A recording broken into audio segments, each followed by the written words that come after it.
Assalamualaikum dan selamat pagi kepada pensyarah iaitu Dr. Saiful Azri bin Mokhtar. Kami dari kumpulan 13 dan ini senarai nama ahli kumpulan. Hari ini kami akan membentangkan topik 7 iaitu pengaruh ICT ke atas kesepaduan nasional, soalan 3. Sejak akhir-akhir ini, terdapat pelbagai peristiwa yang berlaku dalam masyarakat berkaitan dengan penyebaran maklumat berita palsu menerusi media massa. Pada pendapat anda, mengapakah hal ini berlaku dan bagaimana untuk mengekalkan kesepaduan nasional yang telah kita kecapi selama ini?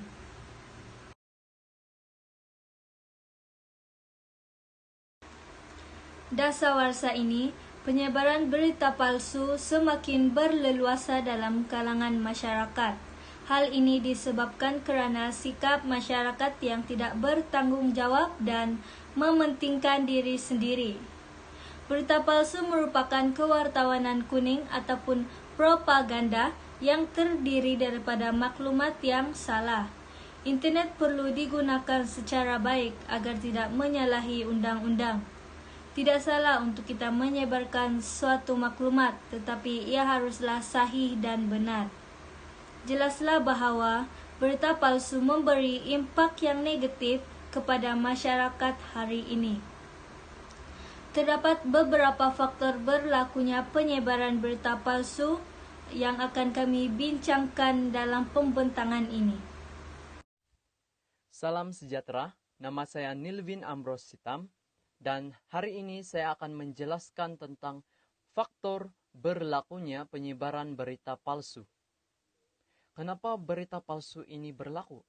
Hal ini disebabkan oleh sikap segelintir masyarakat Malaysia yang mudah percaya terhadap sesuatu maklumat yang disampaikan menyebabkan rakyat dipengaruhi dengan berita palsu yang disebarkan. Oleh hal yang sedemikian, rakyat Malaysia seharusnya membuat pertimbangan yang logik dan rasional sebelum menyebarkan sesuatu maklumat atau mempercayainya. Kegagalan untuk melakukan perkara ini akan menyebabkan mereka lebih mudah untuk mempercayai maklumat-maklumat palsu yang disebarkan oleh pihak-pihak yang tidak bertanggung jawab. Dan apabila mereka mempercayai maklumat palsu tersebut, mereka akan turut menyebarkan berita palsu ini, dan lebih teruk lagi, ada di antara mereka yang cuba untuk meyakinkan bahwa berita palsu ini adalah benar dan menyebabkan berita palsu ini semakin dipercayai oleh masyarakat. Dan inilah antara faktor yang menyebabkan berlakunya penyebaran berita palsu dalam kalangan rakyat Malaysia. Itu sahaja daripada saya. Sekian dan terima kasih. Oke, Assalamualaikum dan salam sejahtera. Nama saya Muhammad Risham bin Syarudin. Saya memegang nombor metrik BA 20110068. Oke, baiklah. Pada hari ini, saya akan membahaskan tentang gejala penyebaran berita palsu menerusi media massa. Pertama sekali, saya akan membahaskan tentang gejala penyebaran berita palsu yang berlaku menerusi media massa dahulu. Oke, pada pendapat saya dapat melihat bahawa salah satu punca penyebaran berita palsu yang berlaku di Malaysia ini dapat dinilai daripada sikap masyarakat yang cetek ilmu dan tidak mengamalkan budaya membaca bahan dan fakta yang jelas. Jadi perkara ini dia bermula daripada sikap masyarakat yang tidak berminat dalam mengamalkan budaya membaca ilmu, berpandukan fakta dan bahan yang jelas. Jadi disebabkan daripada perkara ini, masyarakat dia akan lebih gemar untuk menjadikan internet sebagai segala sumber rujukan mereka dalam sesuatu isu semasa di Malaysia. Jadi perkara ini juga dia dapat menjurus kepada masyarakat yang kurang berpengetahuan dalam sesuatu perkara, dan mereka akan terus-menerus menerima sebarang maklumat dan berita palsu yang dilihat di laman media massa tanpa dipastikan kesahihannya dahulu. Assalamualaikum, nama saya Farhanima binti Alif. Hari ini saya akan membincangkan tentang faktor-faktor berlakunya penyebaran berita palsu dalam masyarakat kita. Salah satunya adalah ketagihan internet. Ketagihan internet terjadi apabila seseorang tidak lagi dapat mengawal dirinya daripada kehendak untuk melayari internet. dan ini menyebabkan seseorang itu mendapat pelbagai idea. Sebagai contoh, individu tersebut membuat berita palsu dan menyebarkannya kepada orang lain. Tambahan lagi, kemajuan internet dilihat gagal membawa sinar kemajuan berpanjangan. Sesungguhnya kita ingin rakyat kita celik internet, tetapi bukan sehingga ketagih internet dan menyalahgunakannya. Oleh itu, elemen didikan dan panduan penggunaan internet secara berhema perlu diterapkan oleh semua pihak agar menjadi satu budaya yang sehat di kalangan masyarakat. Assalamualaikum dan salam sejahtera. Nama saya Nur Adewia binti Manjadi dan hari ini saya akan menjelaskan tentang faktor berlakunya penyebaran berita palsu. Seperti yang kita ketahui, penyebaran ini berlaku disebabkan segelintir masyarakat gairah untuk menjadi orang yang pertama menyebarkan sesuatu berita tanpa menyadari ia adalah berita palsu dan mempunyai unsur fitnah. Ini karena berita palsu akan menjadi satu sumber hiburan kepada segelintir masyarakat dan mengejar populariti. Mereka dapat menyebarkan berita palsu tersebut dengan mudah menerusi platform media sosial dan tidak mengambil peduli kesannya terhadap masyarakat dan negara. Oleh itu, masyarakat seharusnya meningkatkan tahap kesadaran diri tentang kesan daripada menyebarkan berita palsu. Simak dahulu maklumat yang diterima melalui sumber-sumber resmi yang sah bagi mendapatkan kepastian sebelum membuat keputusan untuk meneruskan perkongsian tersebut. Assalamualaikum warahmatullahi wabarakatuh. Nama saya Muhammad Kaidir bin Hartawan.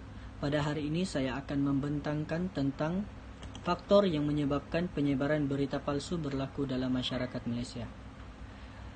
Antara faktor yang menyebabkan penyebaran berita palsu berlaku dalam masyarakat Malaysia ialah tindakan sengaja mencipta dan menularkan maklumat palsu untuk menjatuhkan reputasi atau imej individu, organisasi atau kerajaan dengan memberikan maklumat yang tidak sah dan boleh mendorong kepada unsur fitnah.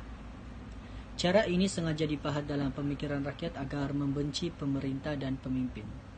Niatnya hanya lebih kepada persoalan untuk mendapatkan laba politik dan suatu penentuan agenda melalui media sosial. Apa yang lebih membimbangkan, maklumat palsu dan berunsur fitnah itu diterima bulat-bulat tanpa merujuk kepada sumber yang sahih dan kemudiannya menjadi viral sehingga boleh menjejaskan keselamatan negara. Malahan, tindakan sesetengah pihak yang menggunakan media sosial untuk menghangatkan unsur perkauman boleh menjejaskan keharmonian kaum. Mereka yang tidak bertanggung jawab dan memberi perspektif tidak tepat tentang perkara sebenar yang berlaku mengundang keresahan dan kebencian tanpa usul periksa. Assalamualaikum, nama saya Najia Anis binti Muhammad Nasib. Saya akan berkongsi maklumat tentang faktor penyebaran berita palsu, yaitu tiada undang-undang yang ditetapkan. Penyebaran berita palsu sudah menjadi kebiasaan dalam kalangan masyarakat pada masa kini. Penyebaran berita palsu untuk mendapatkan populariti media sosial adalah menjadi kegemaran masyarakat kini. Sebagai contoh, isu wabak COVID-19 yang semakin menular. Oleh itu, kita sebagai masyarakat susah untuk mentafsir bahawa berita tersebut adalah sahih ataupun tidak. Dengan itu, terdapat berbagai cara untuk mengelakkan penyebaran berita palsu ini semakin menular. Dengan caranya ialah masyarakat juga perlu bekerja sama dalam membendung isu tersebut dengan tidak mempercayai bulat-bulat antara berita yang telah disebarkan tanpa merujuk mana-mana pihak berkuasa. Dengan itu, sedikit demi sedikit penyebaran berita palsu ini dapat dibendung dengan kerjasama antara satu sama lain. Assalamualaikum dan selamat sejahtera. Saya Muhardin bin Muhammad Salihan. Bagi pendapat saya, kemunculan media baru telah mewujudkan kebebasan mengekspresikan pandangan secara tidak terkawal. Media sosial telah dijadikan sebagai platform untuk menyebarkan fitnah dan berita palsu oleh pihak yang tertentu. Penggunaan nama samaran dan menggunakan laman web orang telah membawa kepada komen dan pendapat yang semakin liar dan berani. Keadaan ini adalah disebabkan kesukaran pihak luar untuk mengenal identiti sebenar penulis. Apa yang lebih membimbangkan ialah masyarakat menerima maklumat palsu dan berunsur fitnah itu bulat-bulat tanpa merujuk sumber yang sahih. Dan kemudiannya menjadi viral sehingga boleh menjejaskan keselamatan negara. Kesepaduan nasional yang dikecapi selama ini telah dijejaskan oleh tindakan sesetengah pihak yang tidak bertanggung jawab.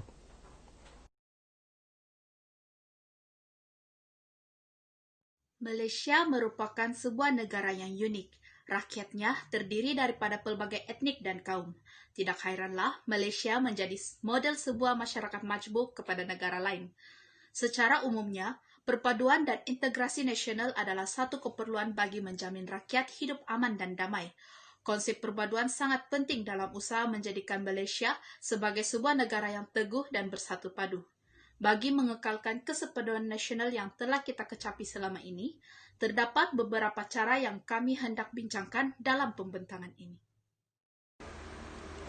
Terdapat beberapa cara untuk mengekalkan kesepaduan nasional, antaranya ialah institusi pendidikan perlu bertanggungjawab menerapkan semangat bersatu padu dalam kalangan pelajar berbilang kaum. Dalam konteks negara kita yang rakyatnya terdiri daripada pelbagai kaum, semangat bersatu padu, hormat menghormati dan bertolak ansur sangat penting dan perlu dipupuk sejak di bangku sekolah lagi. Selaras dengan pepatah meluntur buluh biarlah dari rebungnya, usaha-usaha memupuk perpaduan kaum dijadikan keutamaan dalam setiap aktiviti yang dilaksanakan di peringkat sekolah. Umpama menyemai benih yang diharapkan hidup subur dan menghasilkan buah yang manis. Bibit-bibit perpaduan mesti disemai, dibaja dan disiram dengan penuh kesabaran supaya menghasilkan murid yang bersatu padu dan saling hormat menghormati. Saya akan menjelaskan tentang salah satu cara untuk mengekalkan kesepaduan nasional di dalam negara kita.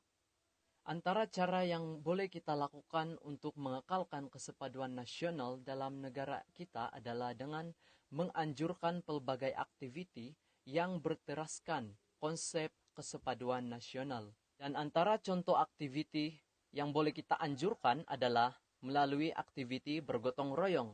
Melalui aktiviti bergotong royong, kita dapat mengeratkan kerjasama di antara masyarakat. Selain itu, mewujudkan komunikasi yang sangat baik dan positif di antara masyarakat melalui impak positif yang wujud daripada aktiviti bergotong royong ini seperti kerjasama yang erat dan komunikasi yang positif dalam pelbagai kaum. Secara tidak langsung, kita telah mewujudkan kesepaduan nasional di dalam masyarakat. Dan inilah salah satu cara yang sangat berkesan untuk mengekalkan kesepaduan nasional. Untuk mengatasi masalah ini, kawalan terhadap kebebasan media harus diperketatkan. Walaupun semua pihak bebas menyuarakan apa yang diingini menerusi internet, Mahkamah di Malaysia juga diberikan kuasa untuk menafsirkan perlembagaan dengan memberi keutamaan untuk melindungi hak kebebasan asasi rakyat. Sekiranya seseorang menghantar atau menyiarkan kenyataan yang boleh menjejaskan reputasi seseorang lain, tindakan undang-undang boleh diambil. Usaha Malaysia menyekat berita palsu secara amnya sangat digalakan. Akan tetapi, keadaan agar sukar untuk dikawal apabila media sosial telah menjadi tempat penyebaran berita yang paling cekap dan pantas. Tambahan pula, negara tiada undang-undang yang khas untuk menyaring atau menyekat penggunaan internet. Maka, kebebasan ini akan sewenang-wenangnya disalahgunakan oleh pihak yang tidak bertanggungjawab dan mereka patut dikenakan hukuman setimpal mengikut undang-undang sedia ada. Pada pandangan saya, hendaklah perlu mewujudkan undang-undang atau akta yang boleh menyekat penyebaran berita palsu yang boleh mengancam keharmonian negara. Kawalan yang lebih ketat terhadap kebebasan media merupakan salah satu cara untuk mengekalkan kesepaduan nasional yang dikecapi selama ini. Tindakan ini dapat menyekat penyebaran berita palsu kerana sedikit sebanyak ia boleh menggugat keharmonian negara yang patut disayangi semua rakyat, tidak kira di mana saja mereka berada. Hari ini saya akan menjelaskan bagaimana untuk mengekalkan kesepaduan nasional yang dikecapi selama ini melalui sikap toleransi. Sikap toleransi merupakan salah satu asas yang mewujudkan perpaduan dalam kalangan masyarakat berbilang kaum di Malaysia. Seperti yang kita ketahui, negara kita merupakan masyarakat majmuk yang mana masyarakat kita mengamalkan agama, bahasa, dan budaya adat rasa masing-masing. Namun begitu, kesejahteraan negara kita dapat dijaga disebabkan sikap masyarakat yang menghormati budaya dan agama kaum-kaum lain. Selain itu, setiap warga negara haruslah mengamalkan sikap toleransi agar keamanan dan keharmonian dalam negara dapat dijaga. Akhir sekali, toleransi dan perpaduan antara kaum dapat memajukan ekonomi negara dan kita dapat meningkatkan imej negara kita melalui perpaduan kaum. Seterusnya, saya akan menjelaskan tentang cara untuk mengekalkan kesepaduan nasional yang dikecapi selama ini. Cara untuk mengekalkan kesepaduan nasional ialah dengan meningkatkan penghayatan rukun negara. Melalui penghayatan rukun negara ini, rakyat dapat bersama-sama mengekalkan perpaduan antara kaum.